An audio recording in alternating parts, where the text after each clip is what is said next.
Okay, there we go. Sorry. Welcome everybody to the Joint Committee for GovOps and Finance. I want to say that what I would like to do is have a suspension of the rules if there's no one to oppose them, and do a short question and answer at the end so that people can ask questions after they've had an opportunity to hear from everybody here. We'll leave that at 8 minutes, and we'll do 4 people. And if the folks out there in the group, if you could kind of pick someone to be your spokesperson to kind of make sure everybody has a chance to have a voice and to be heard. So,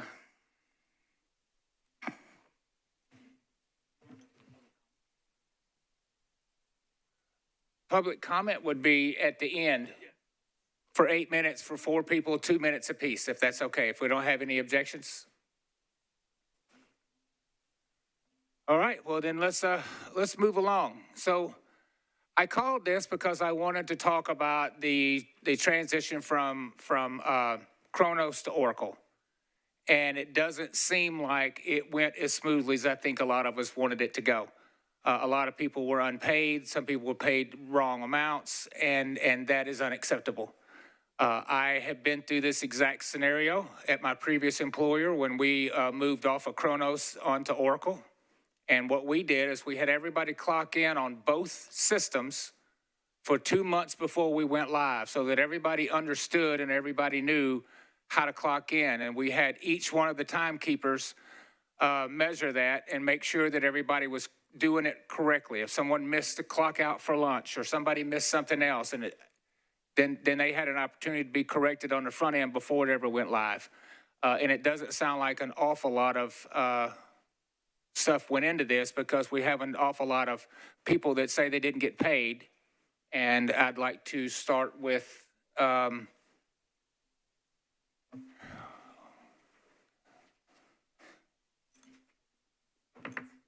presentation from finance.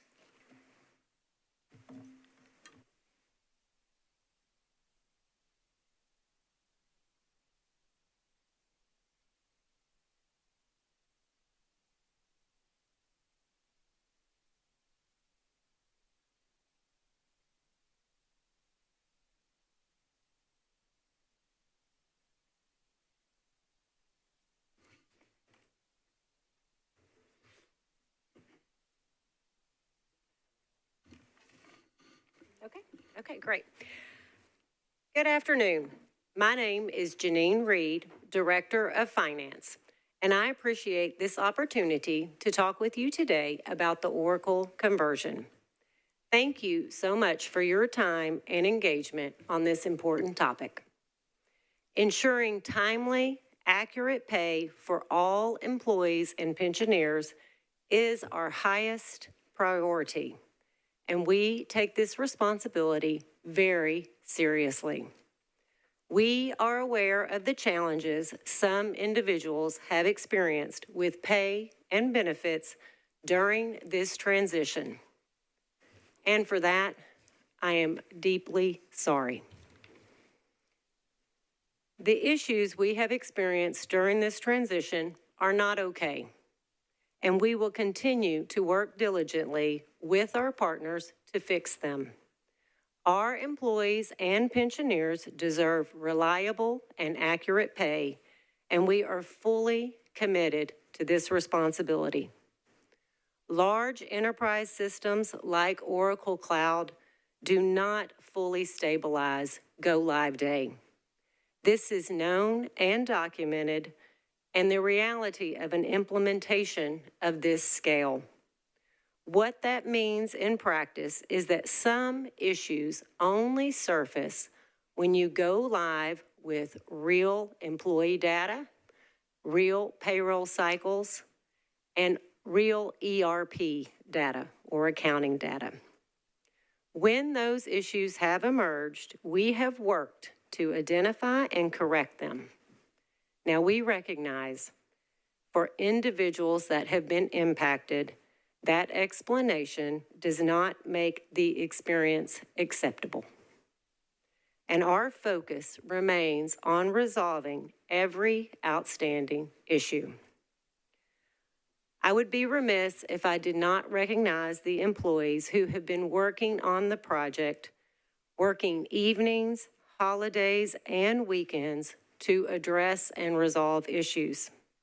Metro ITS, Finance, HR, Department timekeepers, Department HR representatives, along with our contracted implementation consultants who are with us today, are working together to address these issues as quickly as possible. I am very grateful for the teams who continue to stay focused on getting this right. We have a presentation today that we believe will address most of your questions, combined with the email that was sent to council last week, and we provided that email on everyone's council's desk. Thank you again for your time and partnership as we continue to work through this transition. With me today are Kevin Brown, Deputy Finance Director, and John Griffey, Chief Information Security Officer and Assistant Director of ITS, and we will walk through the presentation. In addition, we asked the steering committee, and we will explain the steering committee during our presentation, to join us today, and they are represented at the tables up front. And so with that, we'll jump right into our presentation. So attached is our introduction and agenda, and let's jump right in. So why Oracle Cloud? So we chose Oracle Cloud, the steering committee did, because of Kronos timekeeping was nearing the end of life and forcing modernization. Oracle R12 was outdated, and a modern enterprise resource planning system was needed. We wanted to consolidate many siloed systems into a unified solution. Compliance, internal controls, reporting, and audit requirements were a need that needed to be addressed in the new system. We wanted to improve efficiencies, reduce manual work, and modernize our process. There are many new capabilities that we'll walk through on a slide here in just a minute, but all in all, it aligned with Metro's ITS's cloud and hybrid cloud strategy for long-term resilience and cost effectiveness. So why did we go live 1/1/26? At the heart of this was the Kronos end of life 12/31/25. The steering committee took a risk-based approach when we decided to go live 1/1. What does that mean? It means that we walked through pros and cons of going live versus not going live. And based off of that analysis, the steering committee unanimously voted to go live on 1/1. So what would have happened if we had not gone live? Because this is really important.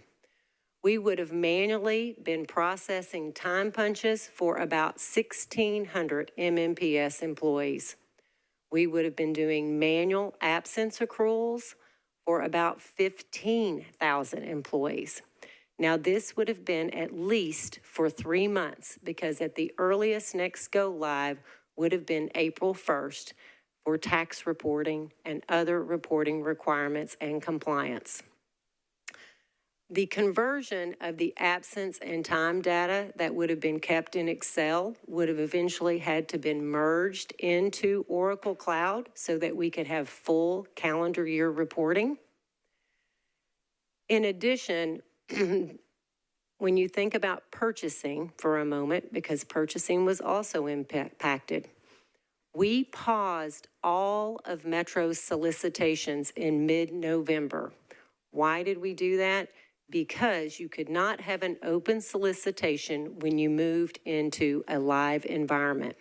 So what would have had to happen is we had already closed that down in November. So if we had delayed go live, then we would have had to notify all of our suppliers and our departments, hey, now you can start with solicitations again. And then we would have had to stop solicitations again later in the first quarter of 2026. MMPS was also in the middle of the budget school cycle in their budget process if we had waited to go live in April 1st. And then there was also a cost of the system if we delayed go live. So again, this was a risk-based analysis by the steering committee, and a very thoughtful approach was taken in the decision to go live on 1/1. So what are some of the benefits of cloud that we have received? We received additional budgetary control implementation. We actually adopted the state chart of accounts in this implementation. And why is that important? It's important because it streamlines reporting for MMPS for some of their grants. It's also a requirement of the state for all municipalities except for Knoxville, Nashville, Memphis, and Chattanooga. And so we are taking a proactive approach of adopting the state chart of accounts so that there is unified reporting across the state. MNPS adopted a recruiting and onboarding module, which means that you can go from hire all the way through payroll seamlessly. We adopted a time and labor and absence module, again, that was fully integrated. In the R12 system and Chronos was not integrated with R12. Again, what does that mean? What it means is you would do your timekeeping in Chronos, export that data into Excel, then the Excel files would be uploaded into the payroll system, and then payroll would be processed. And so if you remember, I talked about internal controls. There's not much internal control over an Excel document. With Oracle Cloud being fully implemented with time and labor, it means that the time and labor that the employees enter into the system that's then approved by their supervisor flows into the payroll system without hands touching that data. That is a significant internal control improvement. Pension calculation and administration was also another value of the Oracle Cloud system. We redesigned the performance management tool and learning tool, and then we also got position management, which was also really important to our budget process. Also validated our move to Oracle Cloud was by Gartner, which was an outside third party that ITS hired to actually validate our decision. On this slide as well, you can see the complexities of the system. 3 different units, 23 functional areas, 62 departments, 2,800 ERP users, 32,000 employees, and 10,000 pensioners. This conversion was no small task. Again, that does not mitigate the issues that our employees have felt and our pensioners have felt. But I want to explain, kind of the why behind this. Project communications, we really did our best at project communications. In the email that was sent to council last week, there were attached many emails and examples of employee communication that was sent out to employees, timekeepers, HR coordinators, and the like. So we communicated in a variety of ways, and you'll hear a little bit about the training that we did, but we did emails, we did all staff employees, we did fact sheets. We provided a lot of information to employees, pensioners, users of the system. We did a presentation to council earlier this year. We've talked to the benefit board. We've reached out to suppliers, vendors, key stakeholders, employee associations, and that communication is going to continue and be ongoing. And with this, I'm going to turn it over to John Griffey. Thank you. So with any project like this, it is routinely governed by a steering committee. In this case, we had a cross-functional steering committee made up of ITS, HR, Finance, MNPS, and Music City Center. And that steering committee met on a recurring basis for the 2 years the implementation went forward. We also had cross-functional project management teams that met weekly, depending upon the modules, to make sure that any issues were identified and addressed. Prior to go live, the steering committee and the functional leads executed 3 decision checkpoints, approving the the scope of the project, approving any mitigation strategies as well. The final checkpoint was the decision to go live. On 12/26/2025, the human capital management system went live, and on 1/1/26, the ERP system went live. And again, that steering committee decided unanimously that it was far less of amount of a risk to go live than it was to not. Before you are listed the steering committee members. Many of them are here to respond to any questions you may have. I'm not going to read that.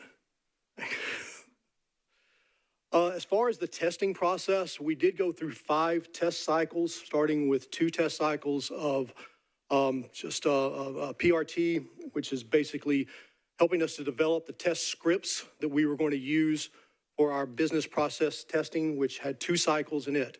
And at the end of each test cycle, we looked for any issues, looked for how to address those issues, and made determinations whether to move forward with the project. BPT used a structured scenario-driven test scripts across finance, HR, HCM, time and labor, payroll, procurement, projects and grants, talents, and more. This was not simply a collapse of the Chronos system into Oracle Cloud. This was a multi-module implementation stretched across multiple areas within Metro. From a user acceptance testing standpoint, that went forward. We made those decisions at the steering committee. During user acceptance testing, the scripts were tested. We had a percentage that we felt comfortable with moving forward from a risk-based standpoint. Post-go live, we've had a consolidated issues tracker. It's being used to maintain and drive remediation activities and to stabilize the outcomes. The configuration decisions were approved and tested by the steering committee. The steering committee members also approved and tested the mitigation plans. With an implementation of this size, you're not just going to hope that everything went great. It's always one of these, prepare for the worst. So with that in mind, there was a mitigation strategy put together for payroll to make sure that everyone was paid. Before you are the testing summaries. As I mentioned, we did not get a 100% test rate against the scripts, but it will give you an idea of the amount of scripts that were tested against. At the end of UAT, roughly 12,000 scripts were used to test the system. We did have a failure rate, but 97.6% was the pass rate at UAT. With regards to the change management and the training and organizational change management was executed throughout the entire process. Once the decision was made to go live, we started implementation, the go live training. We had pre-go live where training and change management activities began months leading up to go live. At go live, we had Oracle guided learning to be introduced. This is a process within the system itself that users can look at in order to get information about how to use the system.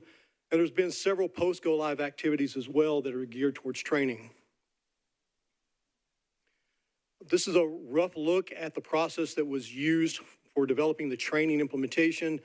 It included scoping, the logistics, rolling out the training to the end users, the implementation of Oracle guided learning, which is an ongoing process, as well as training leads within the departments in a train the trainer type situation. Since that time, we've also done post-go live training for all timekeepers. We have, starting in April, we'll be doing monthly reoccurring training for timekeepers as well. MNPS did an incredible job as far as standing up training with more than 60 individual user guides for employees, supervisors, and many video sessions as well. And then finally, we will continue to do training as needed and on request for users.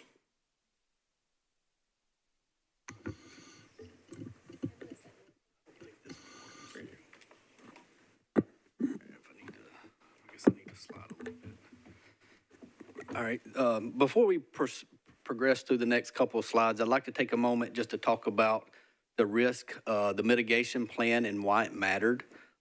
As with any conversion, we have to look at the mitigation plan as a risk-based approach to address unknown issues that come up during system conversion.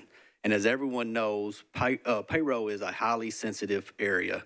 And we need to make sure we're addressing data mapping errors, configuration gaps, and timing differences between when an employee submits leave, supervisor or their manager approves the leave, approves their time card, and conversion into the payroll system. And these issues can, at times, lead to incorrect pay. So our objective of our risk mitigation plan was to protect employees as best we could from payroll disruptions. So we implemented some things, and again, I repeat, our number one priority was to really try to protect employees from pay disruptions. So we implemented backup processes, what you'll hear here in a little bit, called off-cycle or interim checks. We had manual intervention at times, and we had clear escalation paths moving forward to try to correct the issues that were coming up. Examples would be if hours were missing from an employee's time card, there was collaborative efforts between the payroll division, departmental timekeepers, HR coordinators to ensure that we were getting the hours added to the employee's time card as timely as possible to get the pay processed. There were times that we may had some system configuration issues, so we were able to escalate those system integration issues to our system implementers for review and correction of pay elements and things of that nature. So I would like to also define, when you'll hear this term, off-cycle or interim checks. What does that really mean? That is a process of a payroll payment that occurs outside the normal payroll processing period. And these are done to address corrections that are needed, timing gaps, like I said, between when a leave are approved versus time card approval, and any kind of urgent pay needs so that we can address to get employees their pay that may have been shorted. This has always been a standard practice of Metro, even when we were processing payroll in R12. This is not a new process. The only thing that we did during the hypercare phase from January through February is we were processing off-cycle interim checks every day to address pay issues as they come up. So, all right. So also, in addition to doing daily processing, we required departmental timekeepers to come on site at HOB in the finance area and in ITS areas for the very first payrolls in cloud. So we had MMPS staff on site for the January 2nd payroll. Semi-monthly timekeepers were on site for the January 7th, and as well as bi-weekly timekeepers on site for the January 9th. In addition to that, we have done post-go-live training, refresher trainings for all timekeepers since then, and this has helped us to stabilize the process of the payroll. So now we're able to revert back to our normal off-cycle schedules of printing checks on Monday, Wednesday, and Friday. So the stabilization is what has helped us out with our timekeeper training. Again, I would like to say the off-cycle checks is not a new process. This is something that has been implemented in prior payroll systems, and it will continue to go forward as we continue to process payroll in Oracle Cloud. So the next couple of slides are visuals that outline the combined total of payroll payments processed. And this slide particularly speaks to the biweekly general government, which is on the left. As you will see, the blue represents the number of payroll payments that are processed on cycle during the normal payroll processing period. The red indicates the number of off-cycle payments that have been processed, and this is January 1st, 2026 through March 31st of 2026. The pie chart on the right is for semi-monthly. This is for MMPS. I was on the left, and our pension payroll is on the right. The same components. The blue represents the number of on-cycle payroll payments. The red represents the number of off-cycle interim checks processed off-cycle. And now the data. This is the data that's behind the graphs that we just looked at. Overall, biweekly payroll, we have a off-cycle rate of 2.1%. So January through March, we processed 1,112 payments off-cycle compared to the normal main payroll. Semi-monthly, which has our lowest off-cycle rate of all payrolls that we process. That is at is below 1%. It spiked in early January at 3.1 and has come down now. So it is below 2%. MMPS biweekly payroll is our largest volume of payroll payments between all payrolls that we run. We are at a 2% off-cycle rate. It has been around 1.5 to 1.9 the last couple of payroll, but on average, it's at 2%. Pension payroll is we've only done 2 pension payrolls for this numbers here. So we had January and February. And we also, you'll see that we have an off-cycle rate of about 3% for pensions. Now, this rate is a little bit higher as a result of the frequency of payrolls that we process. We only process 1 main payroll for pensions a month versus a biweekly or semi-monthly standpoint. So the rates are a little bit higher, and that should be expected. So overall combined every month, January through March, we have off-cycle rate of 2% for all payrolls combined, which gets us back to the 98% on-cycle percentage that was included in their email or in the response last week. Now, I will say 98% is really good, but we really strive for 100%. And we do realize that the 2% is very impactful to our employees. And for that, we do apologize because it is impactful. But our payroll department, in collaboration with the departments, are working to get the items addressed and get our employees paid as timely as we possibly can. So I do apologize for all the inconvenience that has occurred. Now, I will say, some of our other key takeaways is our off-cycle checks are starting to decline as expected. We will continue to do off-cycle checks as they come up and as needed. And operations have now started to return to our normal processing schedule, Monday, Wednesday, and Friday. And like I said, our mitigation strategy appears to have been effective to ensure accurate, timely payments while we're stabilizing this complex payroll system. And we will continue training as needed or even when requested by department timekeepers or even department heads.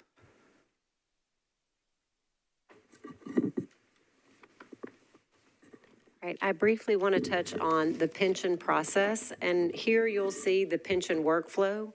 So the pension workflow is a complicated process, and it involves many steps.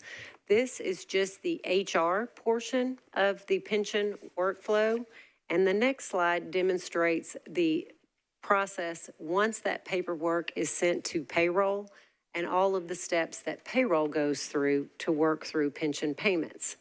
I'm going to flip back really quickly here because I want to highlight the box in yellow, which is where some of the breakdown in pensioners' payments happened after we went go live, which is the calculation of the pension.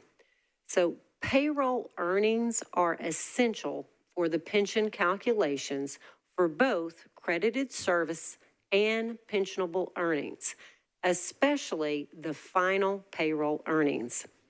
The delay in the calculation of the pension was impacted by the integration of the payroll module into the new pension module as part of the Oracle transition. So what does that mean? What that means is that every pay code has to be defined in the system as pensionable or non-pensionable, so that the HR team can then calculate the pension. So I'm going to repeat that. And it's in the memo that we sent to council. There is a lot of detail there. But the high level is, if you have a pay element, it has to be defined as pensionable or non-pensionable so that the HR team can then calculate the pension. That configuration, after we went live, and defining those elements was not complete when we went live with Oracle Cloud. Part of that was due to some new elements that were developed, And as we were working through the payroll, we realized new elements needed to be added or a new element needed to be reconfigured. And so that process was delayed, and that is what resulted in the delay of approximately, well, not approximately, of 40 pensioners. And again, there is more detail about that process in your memo. All right, I'm going to turn this back to John about why we are still having. So as far as why we're having issues still after 90 days, this was a significant endeavor from a rollout standpoint. We're not talking about a single system moving to a new system. We're talking about the collapse of multiple legacy systems such as Kronos, R12, PeopleSoft, custom pension systems. Every legacy system has different formats that need to be taken into account. Large enterprise systems like Oracle Cloud do not typically stabilize on day one that they go live. Often there's a lot of issues that surface only when the system is used at full scale with real data, real users, and real payroll cycles. The system is supporting thousands of employees and pensioners, as I mentioned, multiple pay types, complex labor rules, and integrations with internal and external systems. One of the comments made by our integrator was that the complexity in Metro would easily match a multinational organization. Fine. Thanks. As far as root causes with regards to the incidences, they fall in 4 buckets that we've identified so far. Those buckets actually align with what you would expect in a large ERP HCM implementation, especially when replacing decades of processes, payrolls, and legacy systems. They fall into real data edge cases surfacing only post-go live. This is where maybe you have an employee with multiple active assignments across departments or an unusual FMLA or leave record that didn't quite match standard patterns.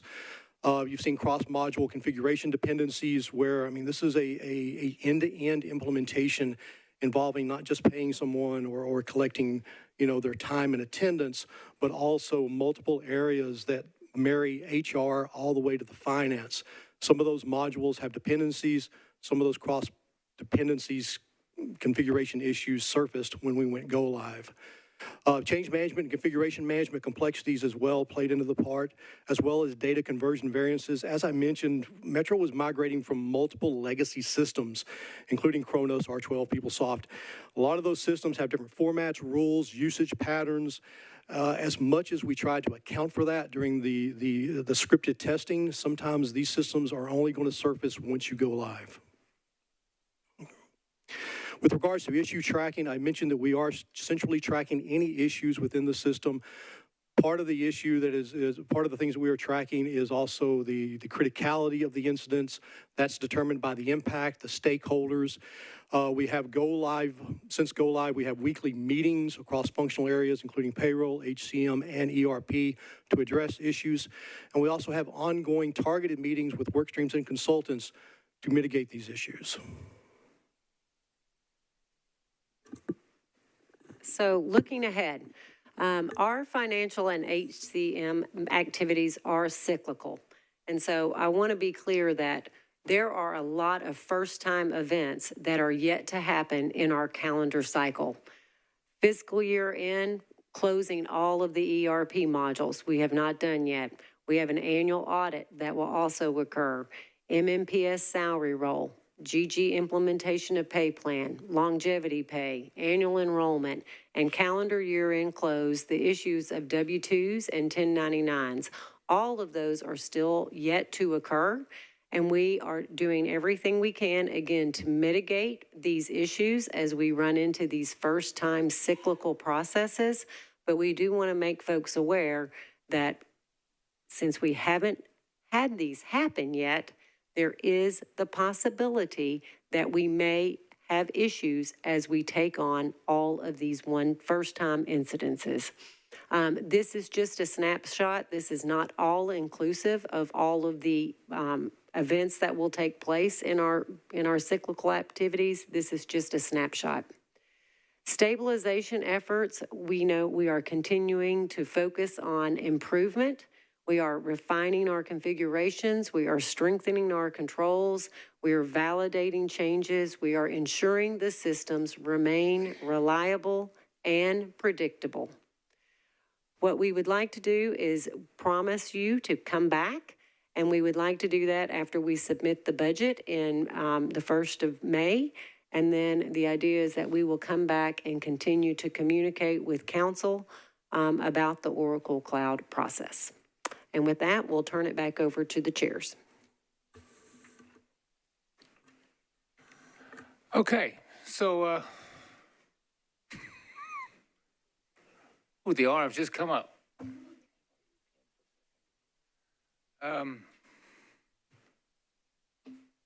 Let's go with Miss Ellis as first. Saw your hand. Thank you. And I'm gonna try to bottle up my frustration.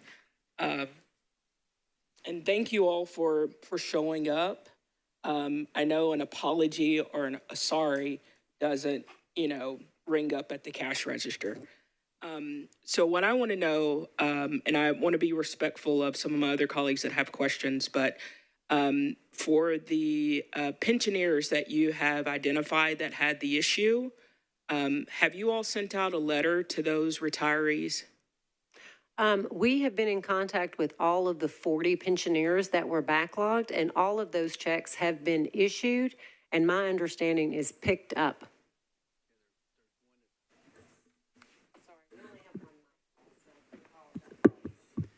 There is currently one pensioner of the 40 backlog that has not had a payment issued yet, and that was as a result of not having the final paperwork. I believe they have turned in their final paperwork today, and it's been completed on the HR side, and notification has been sent to Payroll. Payroll will be processing an off-cycle check for that pensioner tomorrow, and we will communicate when that check is ready for either to be picked up or overnight mailed to them. So currently, there is no longer a backlog in HR, and Director Hall is here too if I accidentally say something incorrect. So Shannon, correct me if I misspoke. But so there was a backlog of pensioners. There was 40. All of those have received a check, with the exception of the one that Deputy Director Brown spoke of, and all of those we have been in contact with. The backlog of the pension process is cleared in HR, and they are processing those in real time, regular time now, and those are flowing into payroll now to be paid in a regular cycle as well.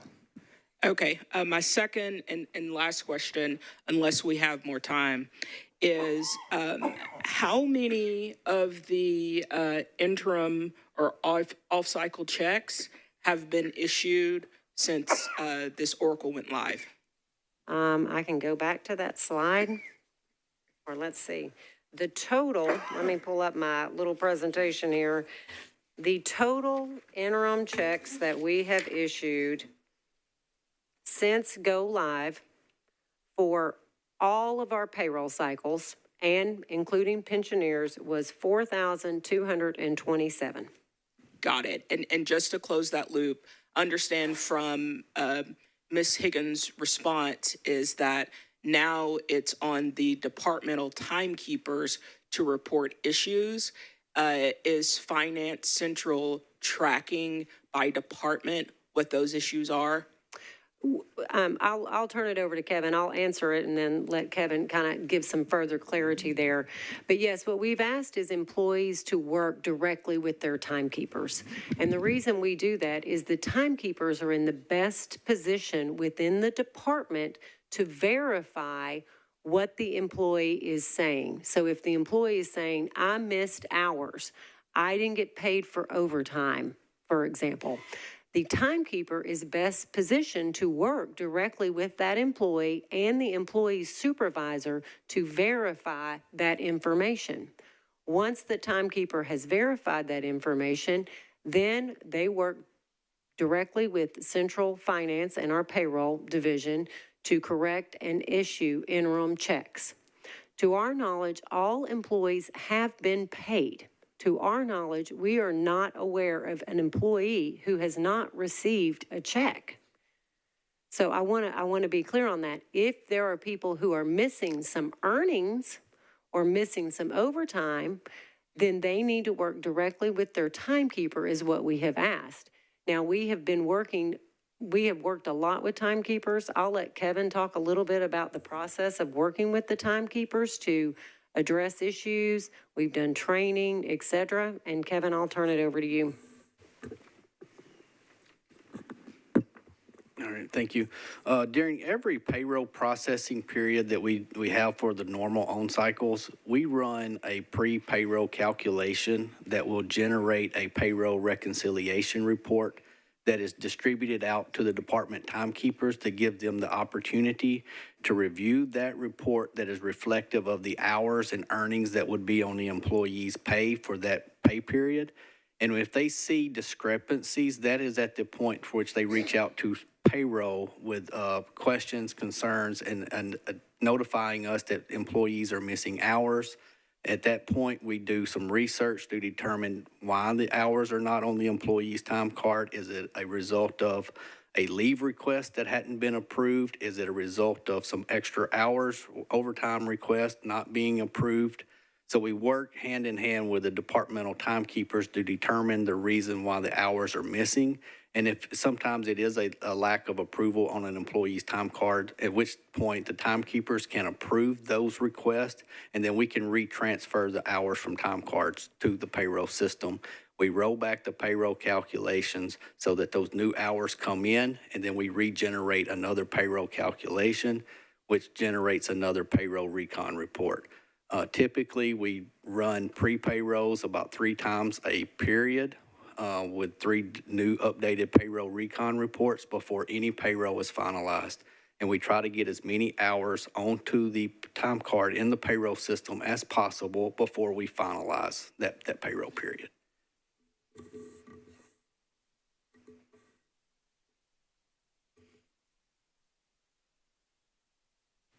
Okay, Ms. Johnston.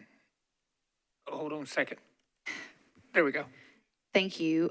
So we spent a lot of time talking about off-cycle checks, and we came down to this 2% rate. Is that what you're calculating as, or you're reflecting as like your error rate? Is the off-cycle? I'm just clarifying. That's the number of payments that were issued outside the normal payroll Yeah, I know process. what they are. I get that. To get the employee salary up to where it should have been paid for the hours that were worked. Yes. I know that there are people that still have incorrect checks that have not received an off-cycle or whatever check. So I feel like this 2% is maybe minimizing some things because there's a massive communication breakdown where people are not getting handled. Their concerns and their incorrect paychecks are not being responded to at all.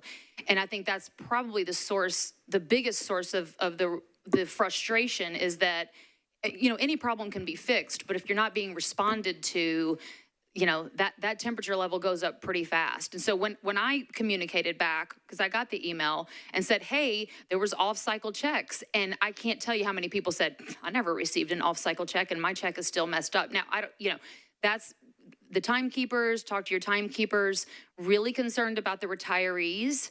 And so I'm just going to go through this because so then these pension delays, we're talking about 40 people that didn't get paid in a timely fashion because of the process. I'm talking about the thousands of people that have incorrect checks that still can't get anybody on the phone. Their withholding is wrong. They're looking at having to pay back a massive amount of money at the end of the year because of the withholding being wrong. Nobody's answering the phones. Nobody's answering emails. I know you guys finally hired some temporary folks to answer the phones because apparently everybody was working heads down trying to get this fixed. But you have to, with retirees especially, we're not on the same technology deal, right? Like not everybody deals with email and not everybody's gonna log into the system or, and so having that ability to communicate and have somebody to talk to is extremely important. And the overarching, when I'm looking at these message boards that I've been invited to, the overarching, there's a lot of frustration, there's a lot of fear of because they don't know how to fix it, but they also feel extremely undervalued. And that to me is a serious problem. So if you can talk about how the off-cycle checks are not necessarily reflective of all of the issues. And the pensioners that are still receiving incorrect checks, I understand the people that weren't receiving checks and now they have, the paperwork's been handled, whatever. But I'm talking about the thousands that still have incorrect checks that are still not getting answers as of today. And then the lack of communication. If we are going to have this list of things that are, one time a year things that are happening that we're coming up on, that we can expect that we're probably going to have some issues, how we can better improve our communications and have a point of contact for people that are not going to be technologically advanced in dealing with, emails and things like that, because a pensioner is very, very much so on that fixed income, and it's extremely important. And they also have a higher level of anxiety because a lot of them don't understand, and they just aren't where a lot of people are. So if you can respond to those three things. Yep, so I'll address the off-cycle checks. So if people feel like they have not been paid correctly, we are asking them to go to their timekeepers. However, we have people reach out to Kevin, myself, emailing us directly. That's okay too, and we are trying to do that and remediate those situations as best we can. Do pensioners have a timekeeper? No, I was addressing, I was For trying employees? to go 1, 2, 3. Okay. Per your request, but, okay. So employees, that's kind of how we've asked folks to do it. However, we have people reach out, council member, to us all the time. And if they reach up and it gets to my level, we certainly have done everything we can to mitigate that. We've sent that to the payroll team directly. Kevin has researched, I can't tell you how many countless people and employees who feel they've been impacted, but we want to make sure people are paid. So if you're out in the audience and you feel that you have not been paid correctly or you're missing information, we will take down your name today and we will address those, because we do want to make sure that you feel that you have been paid correctly, and we will take care of you. Number 2, on the pensioner side, we were overwhelmed. Our payroll office was overwhelmed, and that's why we did go out and we hired some temp labor to help answer the phones. And I agree with you, council member. The pensioners are at an age where they are not technologically savvy. My mom is 87, and she is a pensioner for TCRS, so I do understand that. And that's why we added those folks to actually, answer the phones, be a real person when they call in, take the calls. Again, we are tracking those as they come in. We try and return calls as fast as we can. Our payroll team, and I know y'all feel like I'm probably sound like a broken record, but they have been working nights, long hours, weekends, and we've been a little bit overrun with dealing with questions, but we've been doing the best we can, and we are committed to returning the phone calls as best we can. We had a pensioner email me today. We sent it over to our payroll person. They reached out. They thought their tax was wrong, and turned out their tax was actually right.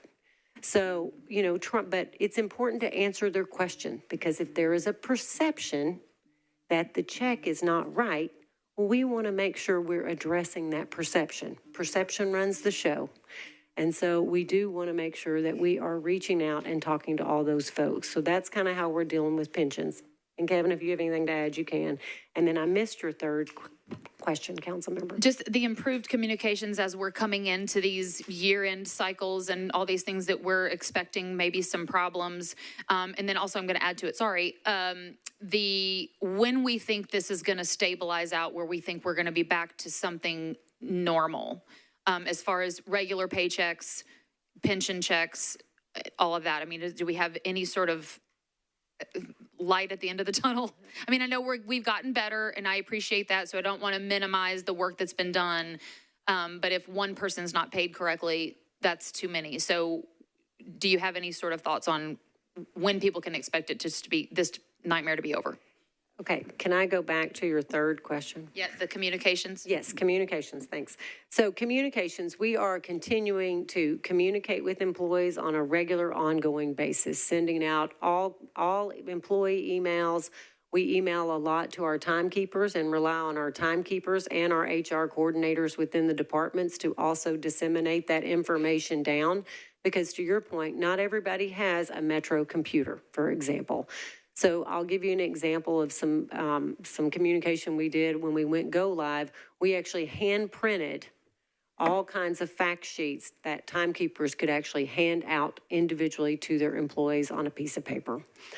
Going forward, we are going to make sure to all of the cyclical things that are out there that we continue to communicate, talk to employees. We work directly with our HR partners and our ITS partners to roll out that communication, and we will do so regularly. So you have our commitment that we will continue to communicate as these big events come up. Is there a way to communicate with pensioners? Like, is there like an email database or something to, no? No, we actually mailed a postcard to all the pensioners is what we did, just to try and make sure they knew about the tax issues. And then we've, people who've had tax issues with their pensions, we've hand mailed, I don't know, a lot of W-4Ps, so that they can fill it out and said, here's an enclosed envelope, send it back, those types of things. So we've been doing a lot of communication with pensioners through phone calls. Some people have emailed us, but also, reaching out through mail. And then you had a stabilization. Sure. Yeah. With regards to your question around system stabilization, so we have been tracking the instances. We see those instances tracking down. I would love to be able to tell you in a month, everything's going to be solved. I don't think that's reasonable, given the complexity of this and the fact that we are going to have numerous times throughout the year where we're going to have some real oddities, especially around the data variance type issues. I can tell you that there are plans to test and mitigate for those controls. Ideally, we want everything working 100% day one. Again, a system of this complexity, it's just not reasonable. I wish I could give you a hard and fast answer on exactly when everything is going to be back to normal. I couldn't do that right now.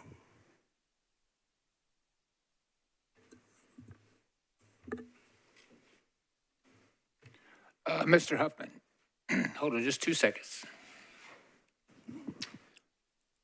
Go ahead. Thank you, Chair.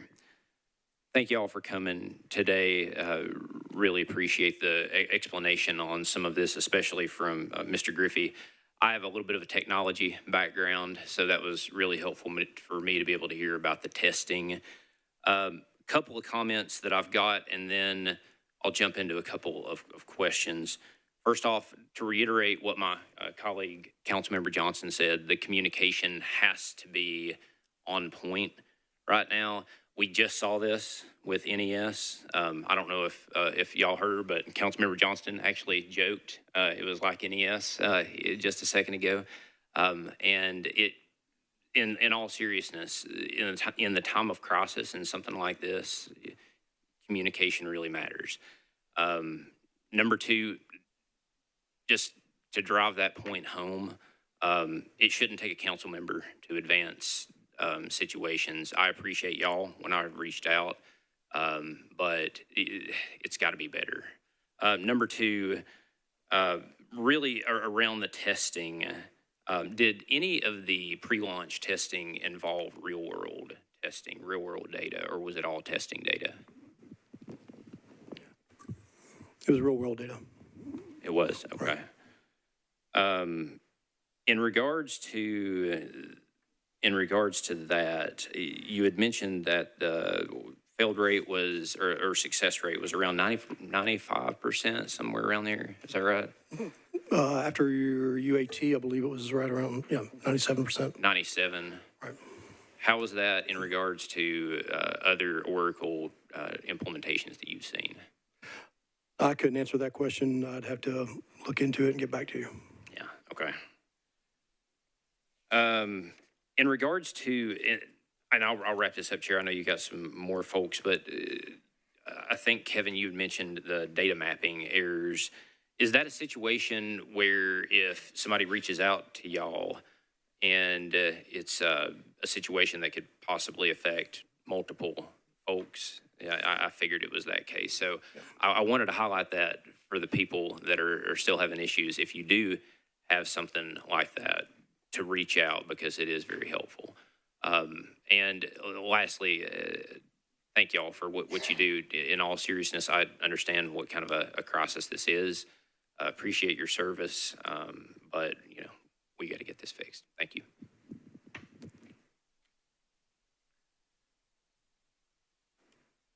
Mr. Benton. Thank you, Chair. I just wanted to thank you in particular, and also Vice Chair. Legislating is the majority of what we do. It's our responsibility on this council, but oversight is just as important, especially when we see failures like this and execution related to legislation, departments, or policies that this body has approved. This oversight aligns with our oath of office to uphold the charter and the charter's mandate that the mayor faithfully execute the laws enacted by the body. We're not here to re-legislate anything, but we have already passed some software legislation that it looks like we need some oversight on for sure. And I haven't heard it mentioned yet, and I really want to go right in there and poke on that and see what I can find out. But I appreciate the fact that we're here. I think this is part of finding that final solution. My question revolves around, let me get my notes here. In 2022, we entered into a 10-year contract with the BL 2022-1172 with CSS International. That's what I haven't heard tonight, for Oracle Systems and Integration Services. And CSS it's actually the same company, I think, Argano and CSS. I think Argano bought CSS, correct? As our needs evolved, obviously, we needed to update and go to the cloud. So we had a resolution, 2024-304, to expand that scope of work. And that amended, and these are the words right here. And this just pounds on the problem that I'm hearing. That amendment added cloud migration, payroll support, integrations, managed services, and system stabilization. I've heard all these things mentioned tonight, but I haven't heard the words integration by our system integrator, CSS International or Argano. And we have a healthy contract with them. In fact, we increased it, I think, $43 million to make it a total of $78 million. So, in fact, I see it reviewed in our paperwork we just received tonight, reference to an error preventing payments related to a third-party vendor selected for partial lump sum payment. And then there was another mention of outside help. The delay was impacted, or it impacted the integration of payroll module into the new pension module as part of Oracle transition.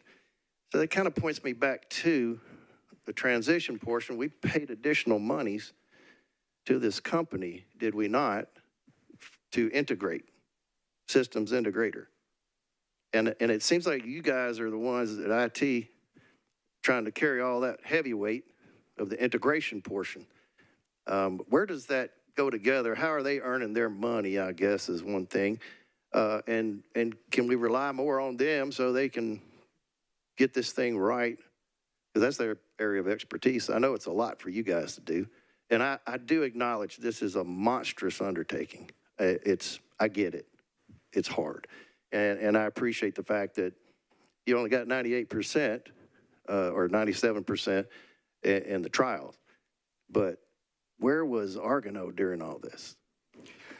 Thank you for that question. They were right there with us. So Argano, which was formerly Oracle CSS, rebranded, bought, whatever, they were the system integrator. So throughout the 2 years, they were the partner that was kind of leading this integration, leading this implementation, along with another trusted partner, which is Barry Dunn, which is responsible for organizational change management. And I heard mention Gartner. Ms. Janine, did you mention the word Gartner? Did I hear that right? One of the steps taken before determining or to finalizing a decision was reaching out to Gartner. If you're not familiar, Gartner is think tank on steroids. They understand the tech environment. Fantastic with regards to understanding, best practices and directions to go. When the decision was made by the steering committee to look at going this direction, one of the kind of the things that was done was to run that by Gartner just to get their opinion on it, and they said it was a solid decision. So we're satisfied that we're getting our money's worth out of Argano in this situation that we ran across? At this point, I'd say yes. Okay. But check with me in a month, 2 months. Okay. Thank you.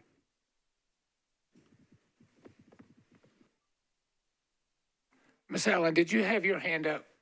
Okay, hold on 2 seconds.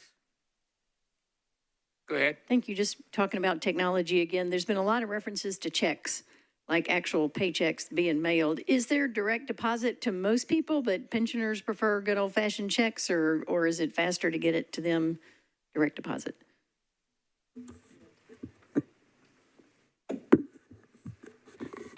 They're mainly direct deposits. Checks are not as often, but when we talk about payments, sometimes we say checks, but it could be a direct deposit payment. So theoretically, that can be a same-day solution once you identify the problem and get the time set up. And there's a lot of talk about timekeepers, which is a new term that I didn't know before we got into this discussion. Does a typical employee know what a timekeeper is, or is that something they never heard of until this issue came up?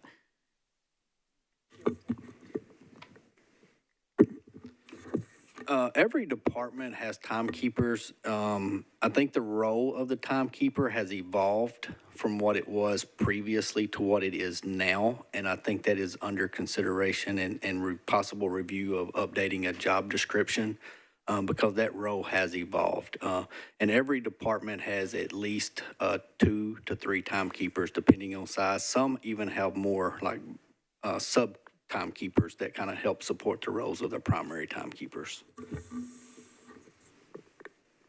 Yes, so just to be clear, timekeepers have been around before the conversion and after the conversion.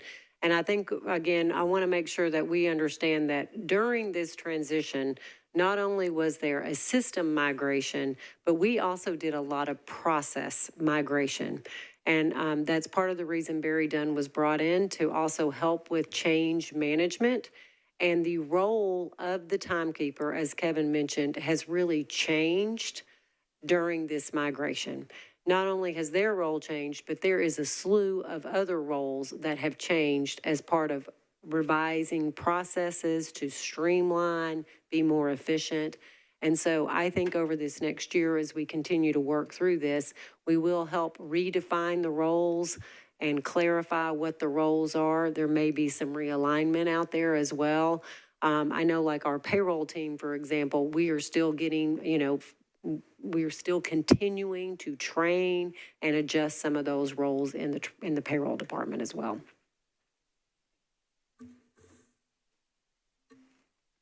Ms. Porterfield.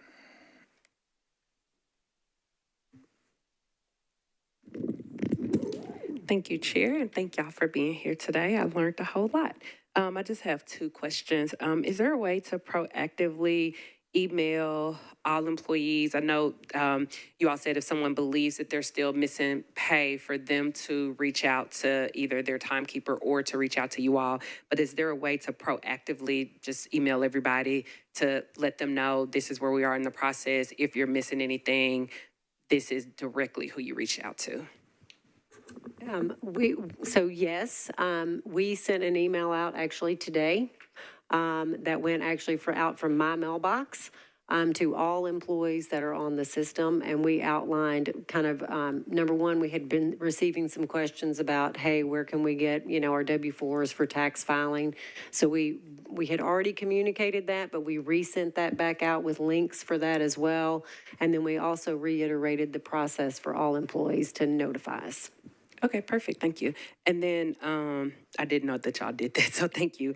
And then my next question was, it's my understanding, just from my understanding of how it worked back when it was Chronos, like before we had the new Oracle system, when someone determined that they were going to retire, there was a period of time where things had to be calculated. So there was already a gap. If someone retired today, there was going to be a gap before they got that first payment anyway. What was that gap previously, juxtaposed to what that gap has been now with the Oracle system? So that's a great question, council member. And so, and again, I'm going to look to you, Director Hall. If I accidentally say anything incorrect, please stand up and correct me. But it's a 4 to 6 week, what HR tells pensioners when they first retire is there's a 4 to 6 week process time for that process. As we talked about the 40 that were kind of backlogged. So those, again, those checks have been issued. We are now current. HR is processing pensioners. We're current in that process. Those are flowing to payroll. And my understanding from payroll is those are current as well. Thank you. How long did they go past the typical 4 to 6 weeks? If a pensioner had retired at the end of December, the 6 weeks would have been kind of mid-February, and most of these checks went out in the later half of March. So I think our memo says March 20th was one of the later checks, March 20th to 25th. I'm looking at Kevin and Innocent. Yes, okay. Okay, all right, thank you.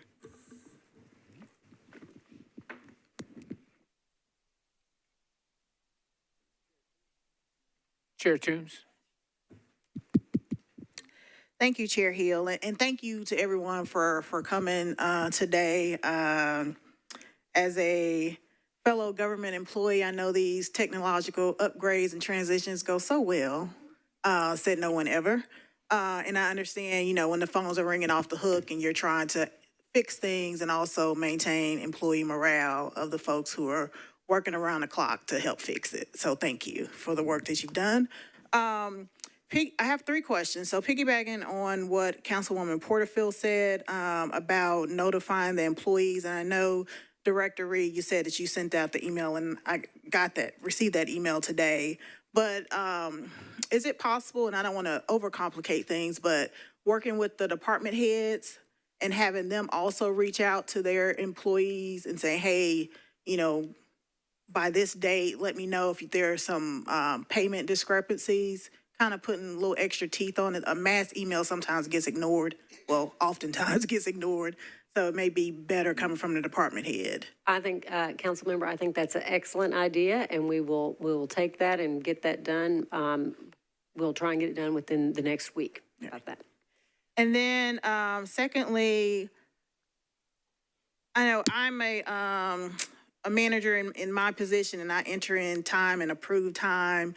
And when there's a discrepancy between what I have approved and what the employee has entered in, I get incessant emails from the system telling me, hey, basically that there's an error, and so I need to go in and look and see what it is and get it corrected. Is there something similar in the system? If you're the person that's approving the time and say the employee has put in, maybe there's like an annual leave discrepancy or something like that.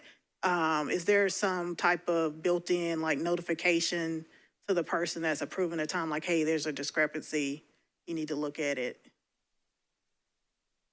Because sometimes, like, if someone has put in like a request for annual leave and I didn't approve that annual leave, or some other, maybe they put in 7.2 hours and I approved 7.5. If there's any difference between what the two of us have entered, I get an email as the manager to look at it.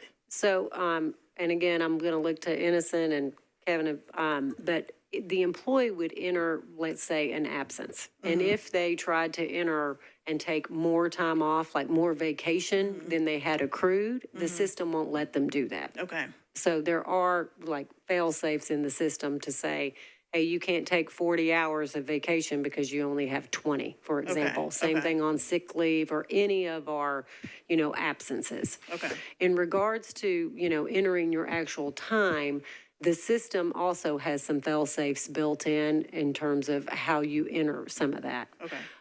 By the time it gets to the supervisor really is responsible for reviewing that time and making sure that the time that was submitted by the employees is correct. Okay. Also, the supervisor does approve an absence. So like if Kevin wanted to take a vacation day, I would get a notification that said, hey, Kevin's trying to take a vacation day. I would have to log into the system and approve it. If I disagree or don't allow that, then I would reject that, and say, no, you can't take that. And then that wouldn't be calculated. Okay. Am I answering your question right? So it's more so on the employees' end, like if they're entering something that's off, the system will give them an error message. Yes. Okay. Am I still on? Okay, yes. Do you want to add anything?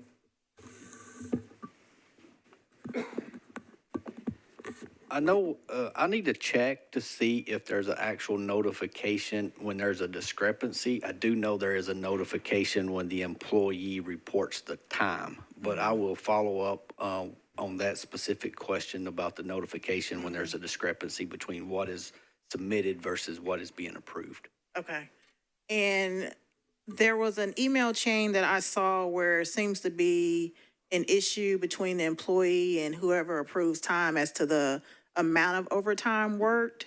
If there is that type of disagreement, how does that get resolved? That really would need to be resolved by the department head. That is not something that payroll or finance would have the authority or, even the knowledge to reconcile. If the employee is saying, one thing and their manager is saying, no, you didn't work that, then that would really, kind of flow through the department head. And I'm going to look to our HR. HR is agreeing with me that that authority would lie with the department head. And is the department head the final say? Is there any recourse beyond that? Director Hall is going to talk to that. Okay. Can you hear me? Yes, it would be as allowed by civil service rules. So a lot of those leave rules are going to be outlined in our civil service provisions. So the provisions would guide how that works, but there is a required approval process for certain time off, and certain time off is requested. Ultimately, as an appointing authority, most department heads for most leave requests would be the one responsible, but it would be specific to the provision. But in most cases, yes, the department head as the appointing authority under civil service, depending on the type of leave request that was in question. Thank you, Chair. Ms. Evans-Siegel? Thank you, Chair. Can you go back to the slide that says what we have left to do? I think it was towards the end. I just want to make sure I was reading it right. And then I have a question about it. I'm really not good with these things, so if you can do it, I'm going to be really impressed. All right. Looking ahead, okay. Okay. So if I'm reading this right, we still have to do MNPS. Is that correct? So MNPS is integrated into the system. They were go live, HCM 1226, ERP 11. We just called out the salary roll. So the salary roll for MNPS is very similar to the general government pay implementation of pay plan. Okay. And the reason I ask this, I know we have people retire all the time, but it still is cyclical. So there might be more people retiring at the end of the year because that's just, they say, I'm going to be done in 2025, peace, But for MNPS, the sort of date for that is typically May, right? We're going to have a lot of retirees for MNPS in May. And just mindful that a lot of what we have seen on the error side has been with pensioners. Are we looking at special communications with those pensioners to make them aware that there may be some slight delays or there may be additional issues and how they should resolve that before they get out the door at the end of the school year? Yeah, that'd be great.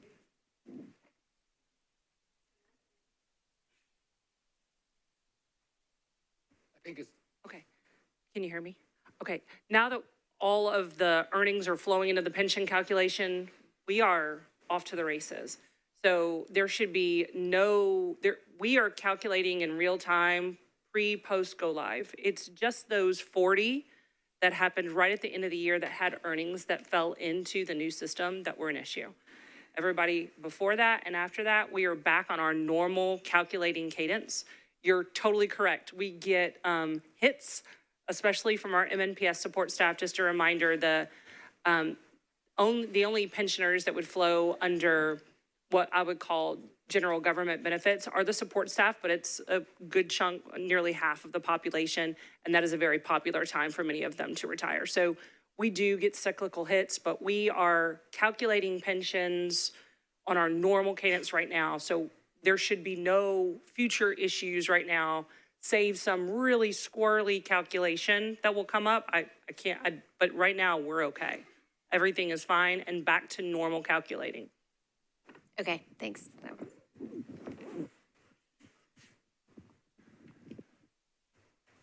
Ms. Webb. Hi, how are y'all? First of all, because a lot of them that I got to was the pensioners, is there a written process? Like, let's say I'm coming to you and I'm gonna say, I'm gonna retire. Is there something in writing as a process of how we move that over that we give them? I would definitely say the flow charts are going to explain parts of this process. The first part on slide 1 is really the stuff that Metro HR does. There is quite a bit of communication we even have on our website today that really explain the entire pension process. We have what are called retirement guides. Not only do we have them forward-facing on our website for everybody, but we also will give printed copies of those. Typically, a pensioner would contact us typically 6 to 8 weeks before they retired. And then we would sit down, they would sign an intent. We would share a lot of information with them so they could start thinking through the options that would come when we met with them again. Once they come off of active payroll, because really earnings drive both credited service and pensionable earnings, which are the heart of the pension calculation by law. As soon as those people come off of payroll, we start calculating the pension and preparing all of the sundry of options that they're going to get. But they have that information beforehand from us. And then they come in, we meet pensioners how they want to be met. So whether or not they want to come in person, whether or not they want us to mail the information to them so that they can make the elections and return them, whether or not we mail them to them and then schedule an online call so we could walk them through. We meet pensioners the way they want to be met on the time frame they want to, but they have a number of options. As soon as that paperwork comes back, we process it. Usually within 1 business day, it's over to payroll, and then payroll gets them on the next available payroll run. And then monthly checks happen monthly at the end of the month. Yep. Okay, second question, I have 2 more. The list, I don't want to leave here and not be able to have a way to give somebody that they reach out to us. Can y'all send us a list of the timekeepers in each department and then give us an email of who is going to be handling the pensioners? I think we have to be able to go back to these people and respond and say, hey, this is the person that's responsible for you. So I'd like for y'all to provide that list to us to take us out of the middle and put them into y'all. And if it is a 3% rate that y'all are off, I'm going to applaud you, because I've been through some with Chrysler and they were like 15%. So I've been through these and I know there's hiccups. I think maybe we just didn't get on it quick enough. The quicker you put that fire out, the better it goes. So we might look at that, maybe in the future, maybe be a little bit more better prepared of who's going to be the hot shot to go in there and take the ones that are the problems and get rid of them quicker. And then I was going to ask the chair, are we going to hear from the people in the gallery? They came here, and I would just like to hear from some of them if that's acceptable. I don't know. Yes, I plan to do that at the end of after we've had an opportunity for everybody to speak, and then some of their questions they have may be answered before we get to them. Council member, I would like to say that yes, we heard you and we will get that information out to council.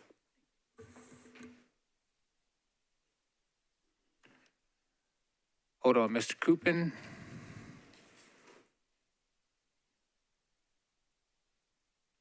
Okay. Thank you, Chair, and thank you for everyone for coming out and presenting to us, and thank you to the committee chairs and to Councilwoman Ellis and everyone elevating this, and thank you to everyone who's here. I saw some head shaking when Ms. Reed, when you'd shared that everyone was paid or up to date, which I think you probably know now or have heard. So, because my first question is, I know we've talked about kind of big picture and next steps and things like that. But for the folks that are in the back of the room who say they have not been paid or they have not been paid correctly, and others that are out there watching, if they feel like these steps aren't working, if they feel like their timekeepers aren't, getting them the information they need, should they be reaching out to us? Should they be reaching out to you? Like, where can we direct people that are saying, hey, I'm trying to follow the process, but something's not working, something's not making sense? So if we have a specific name, we actually will go do the research and dig in. And so if you have and I've had several council members who've emailed me and I've said, can you give me a specific name? And then we have actually gone to do that research. We've gotten with the department timekeepers. Sometimes it's the department head, but we have actually dug in on a lot to help bring resolution about. So if you have a particular name of an employee or a pensioner, please send it our way and we'll work to resolve those. Did I answer your question? Yes, that's great. That's great. And I encourage folks to reach out to the council members and we can get that information over. Councilwoman Hill at the beginning of this session mentioned that in a previous transition from Chronos to Oracle, they had overlapped for a couple of months. Is that something, and apologies if I missed it in the technical explanation, but is that something that we did, or is that something that maybe we would look at doing in the future to make sure there was data redundancy, or what's your thoughts on that? During the implementation, depending upon the module, there was some overlap, some parallel processing. There was not a parallel payroll done, largely because of the time frame we were butting up against and some of the complexities. But depending upon the module, there was some level of payroll, some level of parallel processing, yes. If I may add, we could not do like Councilmember Hill Chair mentioned, where they were running simultaneously Chronos and like Oracle Time and Labor. And unfortunately, we could not do that because Chronos ended on 12/31 and we didn't actually implement Oracle until 12/26 for HCM and 1/1. So unfortunately, we could not do that. And I'm looking to my IT partner to make sure I'm saying that right. If you say because Chronos was no longer there. Thank you. And I just want to echo what everyone else has said, and I know the members of the public are going to get to speak as well, but just, please, as you are, continue to work on resolving this. There are folks these are people that keep our city running and have kept our city running and are so important to us and valued by us. And so appreciate your work on this and again, really hope that we can get this resolved as quickly as possible. Yeah, Councilmember, I appreciate that. And we do, if people are missing pay, we want to know about it and we do want to get people paid. But we also need to make sure that, the timekeeper and that it's verified. So we do want to pay people. If you're missing pay, we want to make sure that you're paid.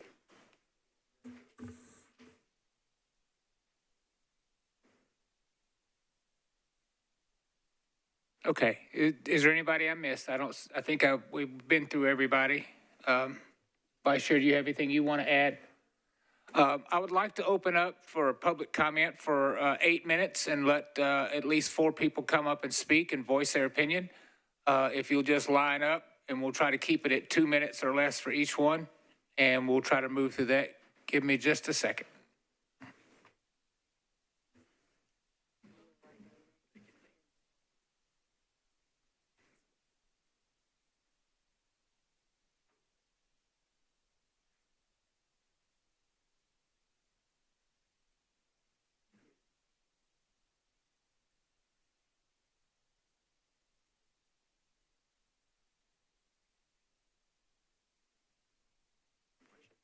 Okay, if you'll just announce your name and the department that you're with, and then we'll start it from there. All right. My name is Louis Terrell. I'm with Metro Water System Services. Thank you, council. Thank you, representatives, for being here, talking to us, trying to give us some more information. Before I start, I take notes. Y'all take notes? We need to take notes. Overtime loss. A lot of people at Metro Water are missing overtime. There's no way to track it for some strange reason. People work overtime, you don't get paid for overtime. So we've had several people quit because they couldn't get their overtime and also they couldn't get paid. Also, vacation and sick time. It's missing from the new system. There's no way to track it, no way to find it. Nobody knows how to get to it. So we have major issues on that. Also, has this Oracle been tested and tried in other states? Or is it just here in Tennessee? What is the fail ratio? Is there one? You talk about the handwritten notes. Metro Water has not received not one handwritten note. Hadn't received any emails about any of this. So clarification, we need clarification. We need other people speaking on it to help us, to help others. Because right now I'm speaking for 200 people in Metro Water. Several of them are not getting paid. Several of them are still working and not getting paid. It's like the people at the airport, you know, they weren't getting paid, but they're still coming to work. So we're trying to keep up what we do to help you all to continue to drink your good drinking water that you drink every day, that you bathe in every day. We just got through fixing a 12-inch water main Saturday that broke on Capitol Hill. You know, nobody thinks about stuff like that. They shut down a whole lot of water, but thank you for your time. Appreciate you. Thank you so much. Next, if your name and department. Okay, I'm Jerome Boyd. I'm a supervisor at Waste Services, and I'm a SEIU steward, 205. Well, just to get straight to it, first you told us it was AI. That's what they said on the news. That's what was said on the news as far as why everything was messed up check-wise. Nobody has explained yet why only the people who work hourly were affected. Nobody on salaries pay was affected. This is a fact. I actually sign guys' time cards and their sheets. So I know their time is accounted for. It's passed over. We've never seen the timekeeper. She doesn't come in our building. There's always a gatekeeper to stop anybody, me, myself, any of these guys, from finding out why the time isn't getting processed and we're not getting paid for overtime. We still haven't gotten the money back from December. There's a lot of guys, myself included, that is documented that we haven't got it. All of these guys make copy of their time sheets, period, point blank. So when it was brought to our attention, hey, show us, it's been done. Still hasn't been paid and rectified. Nobody can answer these questions. Why? Now, you say our department heads, no offense, we don't see them. We don't communicate with them. We don't talk to them at all. They don't come to our building. They don't deal with us or acknowledge us. So as far as waste goes, there's been no communication with most of the things you all have said in here today. We don't even get to contact our HR department because I'm sure these guys will back me up. If we do send a message or ask a question, we're shut down immediately, correct? So we're the guys who, I mean, all the tech stuff, don't get me wrong, it's good. Some of I understand it 80%. Damon's well-versed in it. But here's the thing. This is not a tech issue. We're out here, this is manual labor. It doesn't solve everything. We need to know, or basically, we don't feel, we know we're not being paid correctly. So we just need it done. No excuses, double talk, or anything else. We need it done because we have a way to prove it, and we want it done. Oh, yeah. And they offered to give us admin days instead of money. That's been said to us directly. So, again, yeah, my time's up, but at the end of the day, we can get shortcut on, we get short talking to you guys, but we're tired of getting shorted our money. Thank you so much.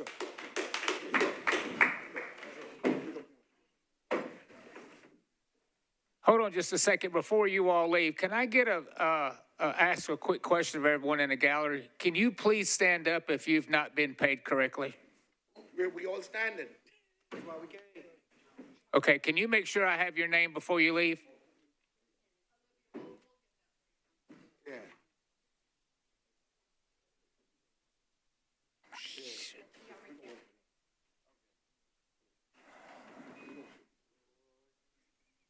Trying to get back.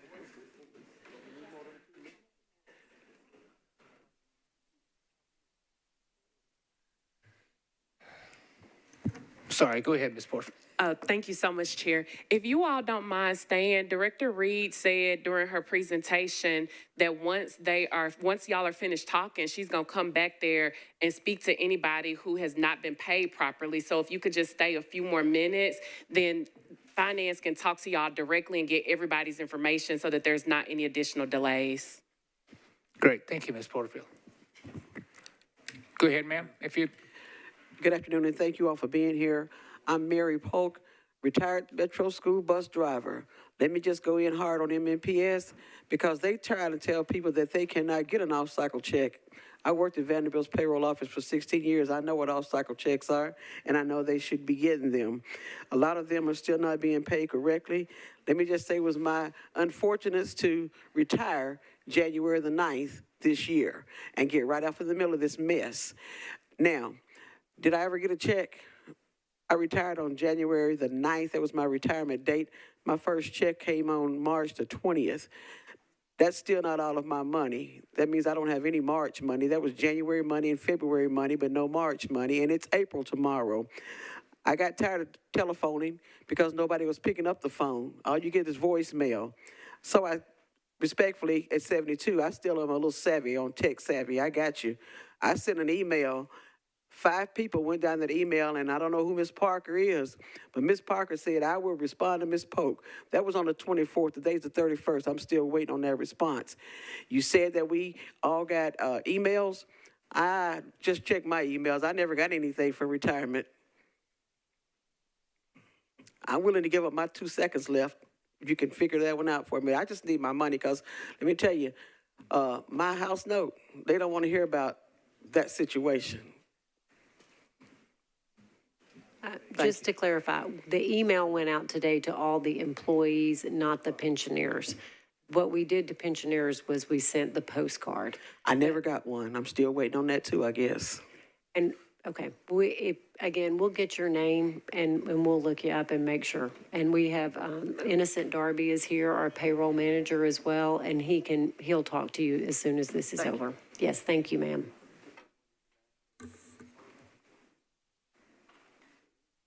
Hello, my name is Nikki Glassley. I'm an employee of the Public Library. Ms. Reed, you told Councilperson Porterfield that today you resent an email outlining how to find W-2s and how to report an issue with pay, but I take umbrage with this phrasing. On January 7th, all employees received an email about who to contact if pay was wrong. At this point, we did not yet know how extensive the problems would be with pay. We did not receive an updated email until 4 p.m. today, close to 3 months later, in spite of numerous departments reporting serious issues with pay. Additionally, many Metro employees knew that the transition would happen eventually, but we first formally learned when the transition was happening from a seemingly automated email entitled, in all capital letters, Kronos End of Life. We would get 3 of these emails with no additional details. We would get a follow-up from library HR telling us that that was also how they learned that the Kronos transition was imminent. Why were there not repeated communications to all employees acknowledging these serious issues once they started to occur, especially following the ice storms, and the steps being taken to rectify them? The silence and frustration was so great that eventually the most comprehensive updates we got didn't come from anyone with Metro. They came from SEIU. They came from the people advocating for us to get information, not people that work for the city at all. Additionally, the library has had many issues with sick and vacation leave accruals. These are important parts of our benefits, and I would appreciate them being given their due diligence as well. I have coworkers who have not accrued any vacation time since December. And this is an important part of how the city pays us for the work that we do. So I would appreciate that all of this continue to be taken very seriously. Thank you.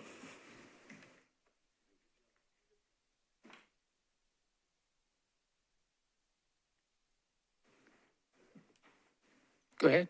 Hello all, my name's Nathan Dillingham with Metro Waste Services, and as you can see here, this is my 10+ member team that each of them have, pay either deducted, overtime being taken out, on top of that have to work mandatory hours, not getting paid. And this matters to me. I'm new to the city of Nashville, right? I love it here, and I wanted to keep it clean. The issue is with these guys not getting paid and not being fixed, I'm afraid people will leave and we won't have the manpower to pick up the trash in Nashville, and it will just get out of hand. This stuff matters to me, and I care about my team, and I want to be a voice for them. So a lot of these guys right here, and there's more of them at my job that still haven't got paid, that are still missing their overtime, that are getting overtime, and nobody's explaining anything to us. So we're sitting here clueless, trying to figure out what to do. I mean, these people's livelihoods are being affected because of this. And I do not want Nashville, okay, hear me out, not Nashville to suffer because of this. Because if we lose people, there's gonna be trash in Nashville, and that's something I don't want. Thank you.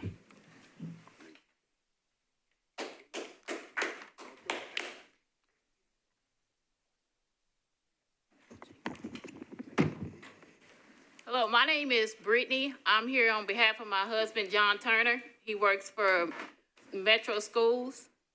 He is not getting paid correctly, and I was just trying to see what y'all can do about that because the timekeeper is not listening to where he works at. And I've caught the WeGo Access bus down here just to get this rectified. So if y'all can take his name from me at this point, because my WeGo Access is almost on its way to me to pick me back up. John Turner, MMPS. I've been asked, do you have where he works or his employee? Well, you probably don't want to give his employee ID. Where he works. Yeah, can we get somebody to write that down so we don't broadcast that? He's at Cane Ridge. Thank you.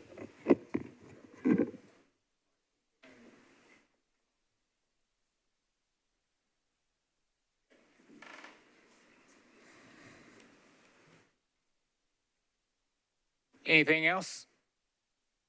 So that'll be it. Thank you so much for showing up. Y'all have a blessed day. I want to say to everyone that showed up, everyone that's watching, thank you. I'm so sorry that you all have been through this. We have listened to an awful lot of information, and I understand firsthand what a huge undertaking this is. But what's really sad is that so many employees have reached out to us, and that's the reason why we're having this special called meeting so that we can get some answers, because the people don't feel like they're being heard. They don't feel like they're being responded to.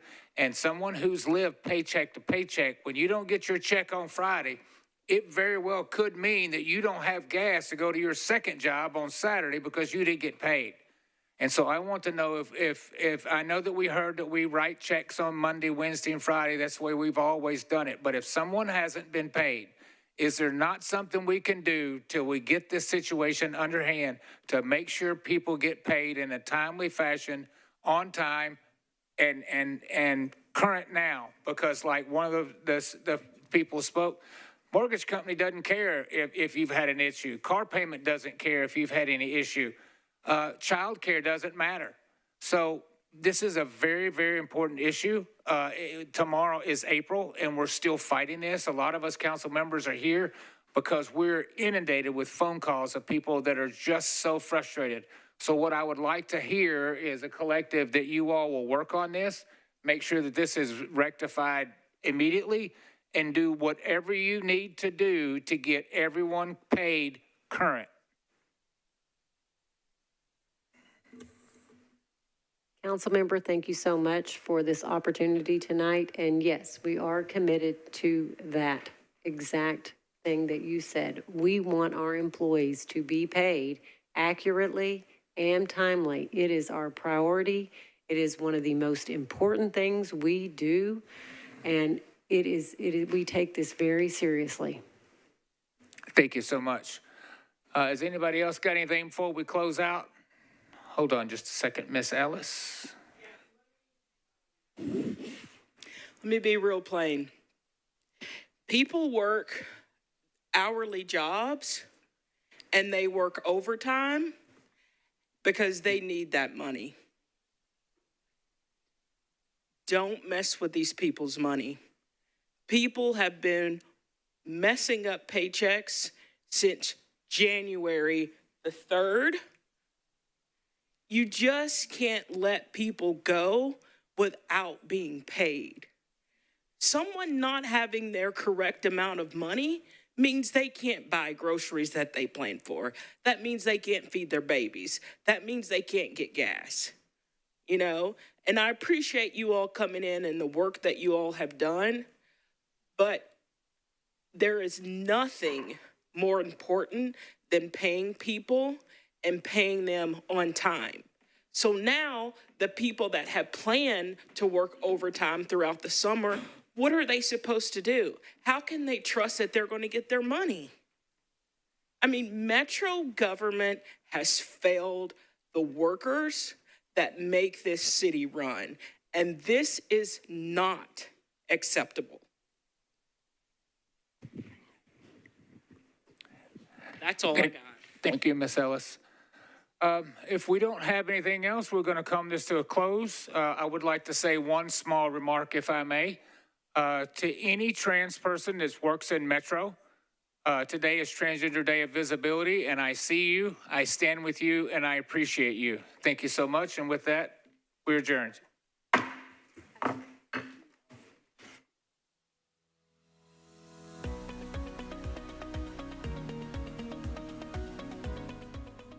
This has been a service of the